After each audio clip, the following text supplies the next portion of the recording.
When you look at me, you see my weavings. And if you look at my weavings, you see me.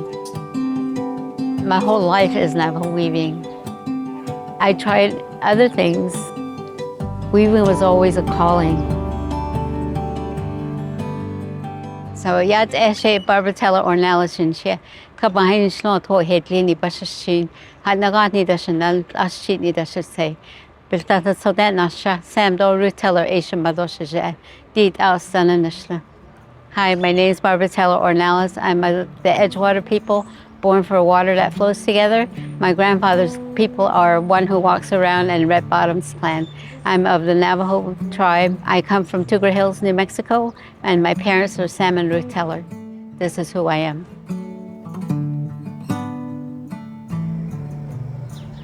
As we sit down at our looms, we're actually sitting down at the universe because our loom parts are representative of our whole universe.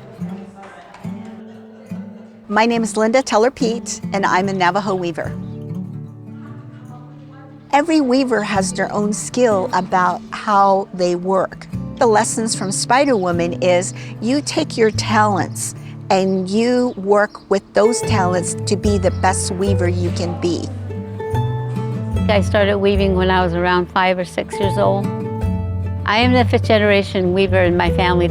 I learned the stories, the songs, the prayers from my grandmother, Nellie Teller. I learned the basic weaving from my mother, and I learned the techniques and designs and troubleshooting from my sister, Roseanne. Weaving is important because it was a gift to us from one of our holy people. Spider Woman was tasked to weave a map of the universe. Her husband, Spider-Man, built the loom, fashioned the tools. Between the two of them, working as partners, they gave the Navajo people the gift of weaving. We enjoy life because we are teaching our own people to weave, and we're helping them find their lost linkages. My grandmother was a weaver, so she would put me to sleep just weaving, and I'd wake up and she's still weaving. Weaving means that I get to be with my grandma again. I lost my grandmother to Alzheimer's and dementia. I didn't get her traditional knowledge of it. Weaving means to me, I have to be patient, I need to slow down, I need to enjoy life, it grounds me. Back when I was growing up, you could finish a rug. It was not a matter of someone being tired, it was a matter of feeding your family for the day or the week. So it's survival. And it was always Navajo weaving that helped our people survive. And then when the Navajos got rounded up and moved to Bosco Redondo to be prisoners of war, they wove down there to sustain themselves. After their imprisonment was over, they came back to the Navajo Nation. All the crops were gone, all the animals were gone, all the houses were burnt. But it was Navajo weaving that helped them restart their lives. It's our job to pass it forward. The women are more well known as Navajo weavers, but we've always had men weavers. Kind of nervous coming into it at first, but the two sisters, their style of teaching and everything is good, and they make you feel comfortable, and they really walk you through step by step. This is my very first rug. They call it like a chief style, a popular design among Navajos. You're learning patience and how to work through troubles. I come from generations of weavers. For my line of work for the Navajo Cultural Arts Program, we produce emerging artists in weaving, moccasin making, silversmithing, pottery, basketry. I'm actually a silversmith, so I'm hoping to relearn the whole weaving techniques and start to weave again. And then this piece I did when I was 10. Yeah, and a trader gave it back to me, I sold this piece for $10. And a bag of candy. Yeah, and the trader gave it back to me. He goes, "You need to keep this." So, my father was a trader at Tuger Hills Trading Post for about 35 years. So I grew up at the store where these weavings come from. And two gray hills is geometric, two diamonds. The colors are all natural colors. I weave other styles, but if I feel like I need to go home, I do a two gray. So it's better. This is one of her pieces that I keep. We got pigeonholed when we were young about using the two gray hill style of weaving. I really wanted to branch out and introduce some color into my weaving. In my work, I'll tell stories about the long walk when our people got sent to Bosco Redondo.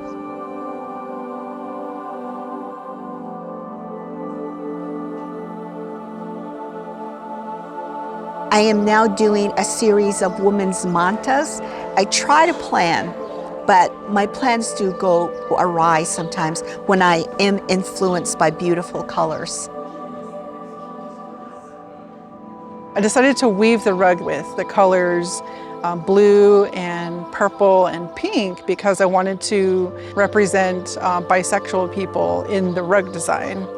There's just a lot of bisexual erasure that goes on in the LGBTQ community.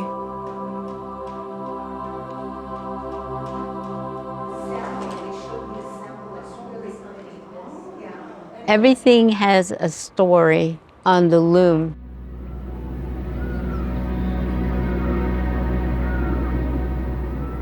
They have a sky beam.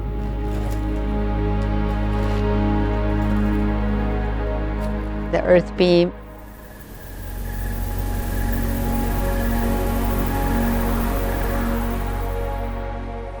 The night and the day.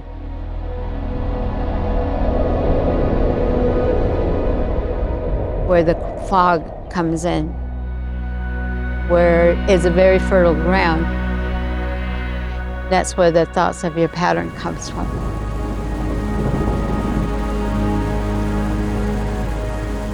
The warp string represents rain. There's a female rain and a male rain. Male and the female go back and forth between each other, and you're weaving those in between. When you get to a certain level in your art, you have a responsibility to give back. For us, it's doing classes like this with the Herd Museum, where all of our students are Native. We get to hear their stories, and we get to hear about their grandmothers and their mothers, and how they're so proud of their weavings. I go home with a full heart because I've given the gift that I receive to them, and they get to keep on giving. The gift goes on.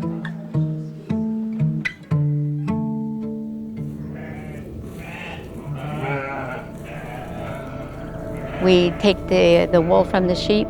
We dry the lanolin out of the wool. We wash the wool, card the wool. You just cross-card to get different colors. Like you mix brown and white to get light browns. The only thing we dye is the black. And then everything's done by hand. I was picked as an ambassador for Navajo weaving during the Obama years. We travel all over the Navajo reservation, and we found elder weavers, prime weavers. We found weavers that are just getting started and young weavers. So this book is the very first book that's been written by Navajo weavers about Navajo weavers. My sister and I started teaching weaving 25 years ago. When we first started out, we had just had a small list of things. 20 years later, we ended up with like maybe 40 pages. We turned our instruction papers into a book.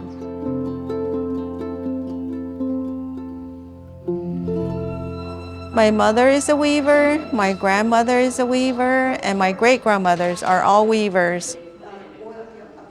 Our line, it doesn't weave, so my daughter and I, we both signed up, so we're both learning together. My grandma was a weaver, and she didn't really pass that down to my mom, and so we're kind of trying to reinvigorate and learn this culture together. Everybody's saying that weaving is a dying art. That makes me really sad. So it's very important for the cultural preservation. I flew all the way out from Seattle to be here just to learn this. I feel really thankful that the Herd Museum is sponsoring this.